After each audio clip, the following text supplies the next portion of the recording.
जय हिंद दोस्तों। मैं आपका आशीष सर और आपका मैं हार्दिक स्वागत और अभिनंदन करता हूं अपने इस ऑनलाइन प्लेटफॉर्म पे। और आज हम लोग पढ़ने जा रहे हैं उत्तर प्रदेश में कृषि, ग्रामीण विकास एवं सामाजिक परिवेश के दृष्टिगत। अध्याय 2 में हमने उत्तर प्रदेश में कृषि को स्थान दिया है। तो उत्तर प्रदेश में कृषि पढ़ने से पहले थोड़ी थोड़ी बारीकियत को देखते हैं हम लोग कि यूपी के वर्तमान समय में जो मुख्यमंत्री हैं वो योगी आदित्यनाथ जी हैं और वो बीजेपी की पार्टी से बिलोंग करते हैं। ये है उत्तर प्रदेश का नक्शा। और यूपी में सबसे ज़्यादा क्षेत्रफल पे बोए जाने वाली फसल जो है वो है गेहूँ। यूपी में दूसरे नंबर पे बोई जाने वाली फसल है धान। और भारत की प्रमुख खाद्यान्न फसल की बात की जाए तो वो है चावल। आगे देखते हैं। तो यूपी में कृषि विज्ञान विभाग की स्थापना 1875 ईस्वी में की गई थी। लेकिन हम आपको बता दें कि स्वतंत्रता के पहले कृषि संबंधी जो विभाग बनाए गए उसमें ज़्यादा काम नहीं होता था। जैसे कि हमने देखिए दूसरे पॉइंट में लिया है कि उस समय जो कृषि विभाग बनाया गया था तो वो केवल आंकड़े इकट्ठा करता था, एक फाइल बना करके एक जगह इकट्ठा करता था और यही तक उसका कार्य क्या था, सीमित था। कृषि विभाग को भू अभिलेख विभाग से 1880 में जोड़ा गया तथा कृषि विभाग की विधिवत स्थापना 1 मई 1920 में, मतलब जब हम लोग अंग्रेजों के गुलाम थे तभी की गई थी।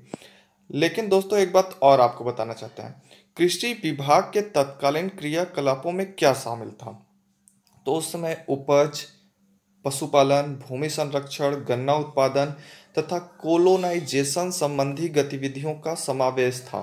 कोलोनाइजेशन गतिविधियां क्या होती हैं, तो यूपी में जो कोलोनाइजेशन योजना है वो 1964 ईस्वी में समाप्त हो गई थी। कोलोनाइजेशन हम आपको समझा देते हैं आसान भाषा में कि एक क्षेत्र के लोगों द्वारा दूसरे क्षेत्र में कुछ क्षेत्र को स्थापित किया जाना, एक कॉलोनी के लोगों द्वारा दूसरी कॉलोनी बनाए जाना ही क्या कहा जाता है, कोलोनाइजेशन योजना कहा जाता है, प्रणाली कहा जाता है।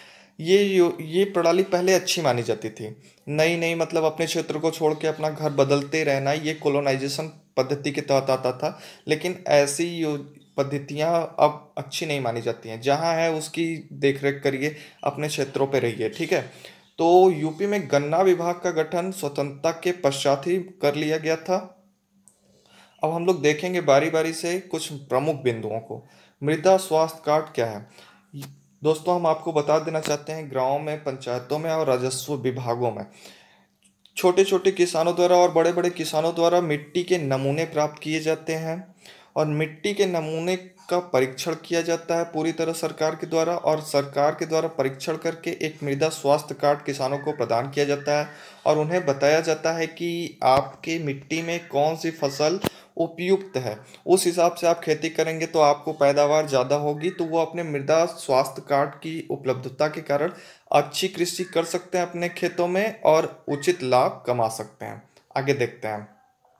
रेन फेड एरिया डेवलपमेंट कार्यक्रम, ये भी बहुत जरूरी है दोस्तों। जैसे कि नाम है इसका, रेन फेड मतलब वर्षा आधारित क्षेत्रों में उपयुक्त कृषि पद्धतियां। मतलब आपके क्षेत्र में अगर ज़्यादा वर्षा हो रही है तो आप धान की खेती ज़्यादा करिए, गेहूं की ज़्यादा खेती करेंगे तो आपको ज़्यादा लाभ नहीं हो पाएगा। किसानों को जागरूक बनाना और उनकी खेत में कौन सी फसल ज़्यादा हो सकती है, यही इस कार्यक्रम का उद्देश्य था, किसानों को ज़्यादा से ज़्यादा जागरूक बनाना। आगे देखते हैं।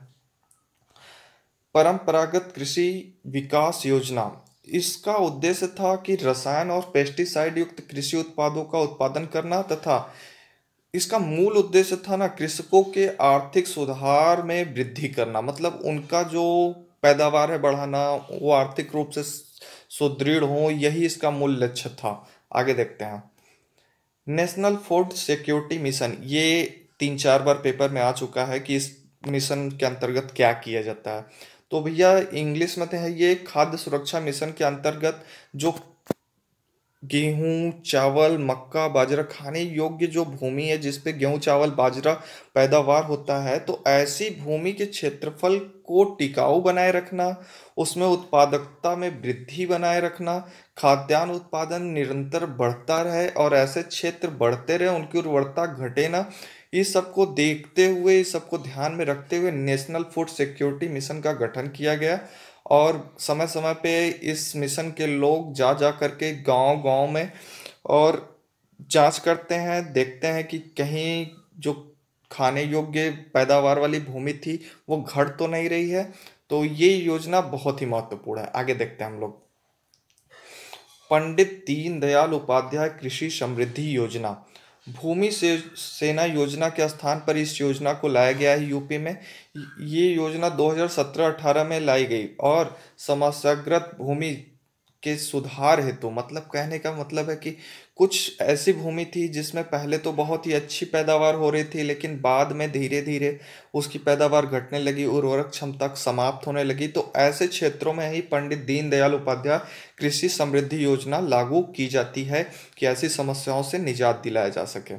अब हम लोग देखेंगे कृषि शिक्षा एवं अनुसंधान, मतलब कृषि की पढ़ाई कराने वाले प्रमुख प्रमुख अनुसंधान कौन कौन से हैं, उनके नाम क्या हैं। इसमें से अक्सर क्वेश्चन आते हैं, तो देखते हैं हम लोग। और ये बहुत ही कठिन लग रहा है आप लोगों को, लेकिन मैं इसको ट्रिक से याद कराता हूँ आपको। देखिए कैसे याद होता है। चंद्रशेखर आजाद कृषि एवं प्रौद्योगिकी विद्यालय कहाँ है?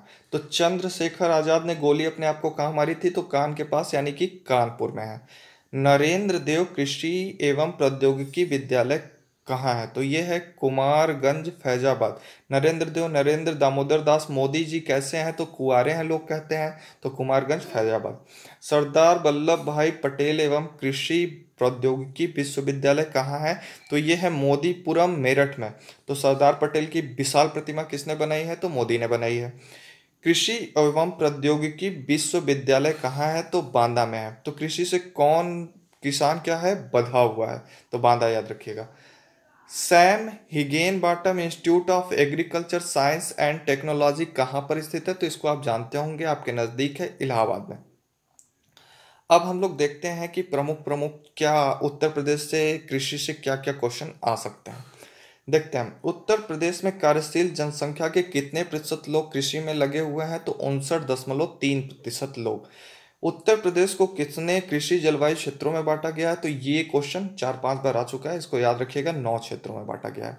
उत्तर प्रदेश में चावल की अपेक्षा किस अनाज की खेती अधिक क्षेत्रों पे की जाती है? स्टार्टिंग में ही बताया था, गेहूं पर। फसल चक्र अपनाने से क्या लाभ है? फसल चक्र अपनाने से लाभ यही है कि खेतों की जो उर्वरक शक्ति है वो बनी रहती है, जल्दी घटती नहीं है। उत्तर प्रदेश की प्रमुख फसल क्या है? तो गेहूं है, याद रखिएगा। कौन सा फसल चक्र पूर्वी उत्तर प्रदेश के लिए सर्वाधिक उपयुक्त है? तो मक्का, गेहूं, धान, ये सब उपयुक्त है।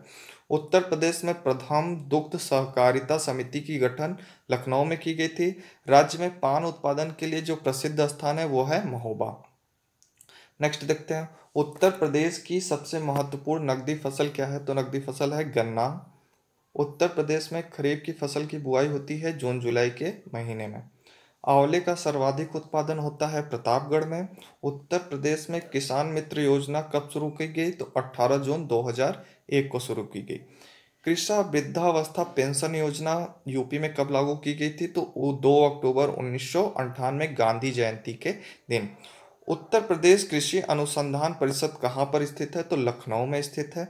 उत्तर प्रदेश का मलिहाबाद प्रसिद्ध है दशहरी आम के लिए। आगे देखते हैं, उत्तर प्रदेश में दलहन शोध संस्थान कहाँ पर स्थित है? तो कानपुर में स्थित है। उत्तर प्रदेश में गन्ना उत्पादन किन क्षेत्रों में होता है? तराई के क्षेत्रों में होता है, गंगा यमुना के दोआब में। उत्तर प्रदेश में किसान बही योजना कब लागू की गई? तो वर्ष 1992 ईस्वी में लागू की गई। अफीम की खेती के लिए कौन सा स्थान यूपी में प्रसिद्ध है? तो बाराबंकी प्रसिद्ध है। चने का सर्वाधिक उत्पादन उत्पादन यूपी के किन क्षेत्रों में होता है? तो बुंदेलखंड के क्षेत्रों में होता है। अमरूद के लिए प्रशिक्षण एवं प्रयोग केंद्र कहाँ पे बनाया गया है? तो इलाहाबाद में बनाया गया है। तो ये तो महत्वपूर्ण प्रश्नों के साथ थ्योरी की श्रृंखला थी। आशा करते हैं आपको पसंद आया होगा।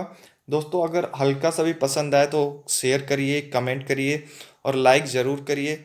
स्टार्टिंग है, धीरे धीरे सुधार होगा। आशा करते हैं पसंद आया हो। धन्यवाद दोस्तों।